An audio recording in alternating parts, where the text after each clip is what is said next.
新竹市的青草湖较早是台湾10大美景之一，也捌有人来遮拍电影。不过，逐年的3月到4月，这水湖啊，拢会发觉规片拢是。为着要维护生态环境，这市府就要加强清度。规片的水湖啊，沾满水面，看起哪像一片草布同款。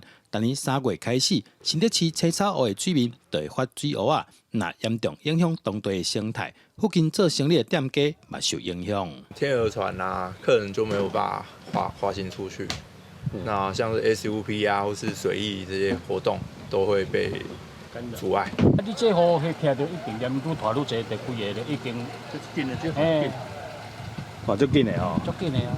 市友指出，青草湖的水湖啊，是对客雅客顶游来的，因为水湖啊生态的速度真紧，对当地的生态环境、水质拢造成影响。除了爱定期派人到现场清以外，也要观察青草湖的水域环境、生态够平衡。布袋莲它因为繁殖能力强啊，那它速度生长的极快速，那所以我们就定期需要每年就是进场去做清除，以免它产生水面优氧化的一个问题。那我们就是会持续的去观察这青草湖的一个水域，来维护这整体的一个环境跟水质。青草湖是新竹市真出名的观光景点，逐年歇热拢会举办 SUP 体验活动。即马煞好水湖啊占满满，已经无法度做水上活动。当地人希望相关单位赶紧解决水湖的问题，提悬游客来遮观光的意愿。记者杜君和新竹报道。